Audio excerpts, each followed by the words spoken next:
नमस्कार, city big news देख रहे हैं आप और मैं हूं आपके साथ साक्षी सोनी। हरियाणा के अंदर कोरोना संक्रमण ने गति पकड़ ली है। हालांकि अगर कल की ही बात की जाए तो कल 77 मरीज जो है कोरोना के वो हरियाणा के अंदर मिले हैं। हालांकि 65% कोरोना संक्रमण के मरीजों के अंदर बढ़ोतरी हुई है और इसी को लेकर के हरियाणा सरकार ने नए नियम लागू किए हैं। हालांकि नए नियम सबको पता है कि लागू कर दिए गए हैं, लेकिन किसी को प्रॉपरली समझ में नहीं आ पा रहा है कि कौन कौन से नियम लागू किए गए हैं।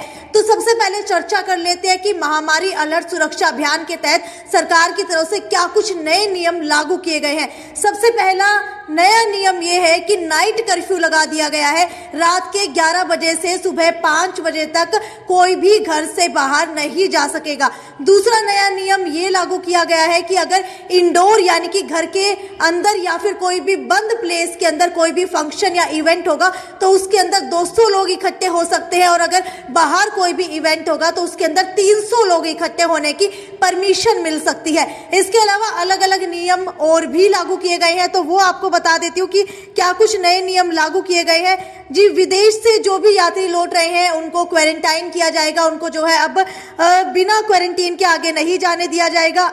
इसके अलावा जो भी सरकारी अधिकारी है, वैक्सीनेशन से रिलेटेड मेडिकल ऑफिसर्स है, उनकी छुट्टियां सारी की सारी रद्द कर दी गई। अब उन्हें संडे यानी कि रविवार को भी अपनी ड्यूटी देनी होगी। और अगर बात कर ली जाए ऑफिस की, तो अब ऑफिस के अंदर भी नए नियम लागू कर दिए गए हैं। हालांकि मैंने आपको बताया था पहले 3 मई से 9 अगस्त तक नाइट कर्फ्यू लगाया गया था। इसके अंदर और भी कई ऐलान किए हैं मुख्यमंत्री मनोहर लाल खट्टर ने। उनकी तरफ से ये भी कहा गया है कि सरकारी दफ्तरों में जो भी व्यक्ति काम कर रहा है उसकी दोनों डोज लगी होनी जरूरी है। यानी कि अगर दोनों डोज नहीं लगी हुई तो अब वो काम नहीं कर पाएगा। और पहले ये भी ऐलान किए गए थे कि सार्वजनिक स्थानों यानी कि पब्लिक प्लेसेस के ऊपर अगर दोनों डोज का सर्टिफिकेट नहीं है तो वो भी नहीं जा सकते हैं।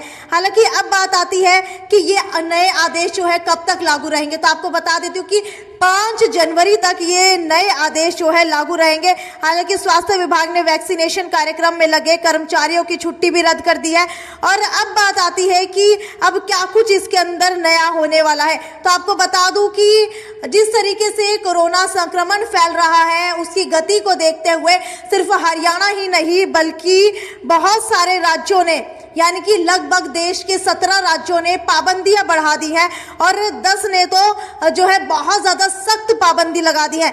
और इसको लेकर के यूपी के अंदर क्या ऐलान किया गया है कि यूपी के अंदर इलेक्शन आने वाले हैं। तो आपको बता देती हूँ कि यूपी के अंदर यह ऐलान किया गया है कि शादी के अंदर सिर्फ 200 लोग ही शामिल हो सकते हैं। लेकिन एक सबसे बड़ा ऐलान यह भी किया गया है कि चुनावी रैलियों के ऊपर कोई भी पाबंदी नहीं लगाई गई है। हालांकि अगर दूसरी लहर की बात की जाए तो बंगाल के इलेक्शन के कारण ही दूसरी लहर फैली थी, लेकिन अगर अब तीसरी लहर की बात की जाए तो तीसरी लहर भी शायद हो सकता है कि इलेक्शन के अंदर रैलियां हो रही हैं उसकी वजह से ही फैले, क्योंकि हाई कोर्ट ने पहले ही कह दिया था प्रधानमंत्री नरेंद्र मोदी को और चुनाव आयोग को कि इलेक्शन के अंदर जो भी रैलियां हो रही हैं वो कैंसिल की जाए और दूरदर्शन और जो भी सरकारी चैनल है उसके माध्यम से ही प्रचार प्रसार किया जाए। लेकिन फिर भी प्रधानमंत्री नरेंद्र मोदी को इलेक्शन बहुत ज्यादा प्यारे है, उनको जीत बहुत ज्यादा प्यारी है, जिसके चलते वो चुनावों के ऊपर जो रैलियां हो रही हैं उसके ऊपर पाबंदी नहीं लगा रहे हैं। हालांकि हो सकता है कि सिर्फ इन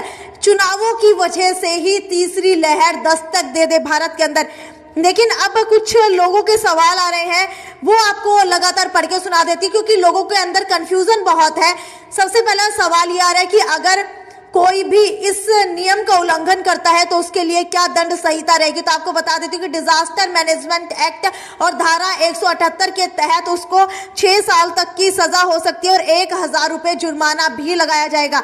इसके अलावा दूसरा सवाल जो है रेणु का आ रहा है कि नाइट कर्फ्यू में क्या क्या सेवाएं जो है चालू रहेंगी। तो आपको बता देती हूँ कि इमरजेंसी सेवाएं इसके अंदर चालू रहेंगी, जिसमें पुलिस, एम्बुलेंस, गुड सर्विस आदि को छूट रहेगी। बाकी कोई भी घर से बाहर नहीं निकल पाएगा।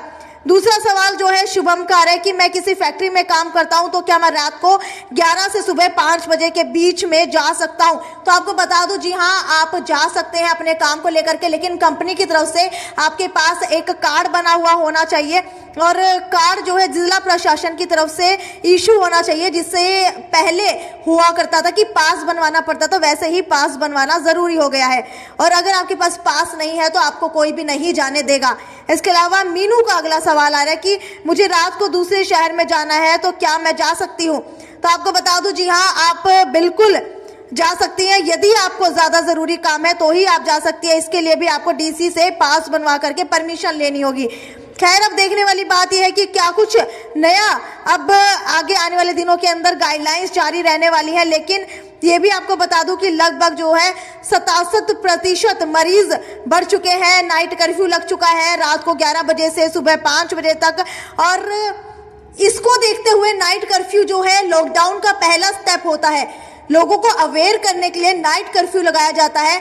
और हो सकता है कुछ आगे आने वाले दिनों के अंदर हैप्पी न्यू ईयर, जिससे आप सब लोग विश तो करते हैं, लेकिन सेलिब्रेशन के अंदर बहुत ज्यादा लोग इकट्ठे भी होते हैं। तो न्यू ईयर की सेलिब्रेशन के ऊपर हो सकता है कि रोक भी लगा दी जाए।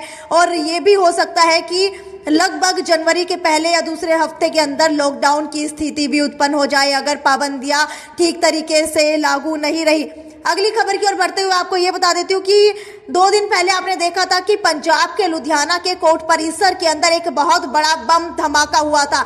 और जिस व्यक्ति ने वॉशरूम के अंदर बम लगाया था उसके चिथड़े उड़ गए थे और वो जो है बच नहीं पाया था। लेकिन अब उसका पोस्टमार्टम किया गया है, जांच की गई है, तो उसके अंदर ये पता लगा है कि जिस व्यक्ति ने बम रखा था वो पुलिस का आदमी था और पुलिस का ही जो है रिटायर्ड कर्मचारी था। हालांकि रिटायर्ड नहीं, बर्खास्त पुलिस वाला था वो। ये नहीं पता चला कि किस वजह से रखा है, लेकिन अभी तक तो यही अपडेट थी। खैर, आपको क्या लगता है आगे क्या होने वाला है? क्या न्यू ईयर सेलिब्रेशन के ऊपर सरकार को बैन लगा देना चाहिए? क्या क्रिसमस सेलिब्रेशन से भी हरियाणा के अंदर कोरोना संक्रमण ज्यादा बढ़ेगा? क्योंकि अगर हिसार की बात कर ली जाए तो हिसार के अंदर कल पहला केस कोरोना का आ चुका है। दोबारा से कोरोना के केसेस बढ़ने लगे और सबसे ज्यादा केस जो है गुड़गांव के अंदर दर्ज किया गया है। जी हाँ, गुरुग्राम के अंदर सबसे ज्यादा केस दर्ज किए गए हैं। और देश जो हरियाणा राज्य के अंदर 77 केस मिले हैं, उसके अंदर से 48 गुड़गांव में मिले हैं कोरोना संक्रमित। तो गुड़गांव के अंदर लगातार तेजी से कोरोना संक्रमण फैल रहा है। अगर दिल्ली की बात की जाए तो दिल्ली के अंदर भी तेजी से कोरोना संक्रमण फैल रहा है। लेकिन अगर हिसार की बात की जाए तो हिसार के अंदर 2 मरीज पहले आए थे, जिनकी गिनती हिसार के अंदर नहीं हो रही है। लेकिन अब कल एक नया मरीज दोबारा से आ गया है और जिसकी गिनती हिसार के अंदर ही हो रही है। आपकी जो भी राय है इस बारे में वो मुझे नीचे कमेंट सेक्शन के अंदर लिख करके बताइए। और क्या अगर सरकार आगे आने वाले दिनों के अंदर लॉकडाउन लगाती है तो क्या आप उसके हक के अंदर है? और लॉकडाउन लगाने से इस बार आपको कितना नुकसान होने वाला है ये भी मुझे फटाफट से बताइए। लगातार मैं आपके कमेंट पढ़ती रहूंगी। तब तक ज्यादा से ज्यादा शेयर कीजिए। और ये थी साक्षी सोनी की report, city big news bureau Hisar.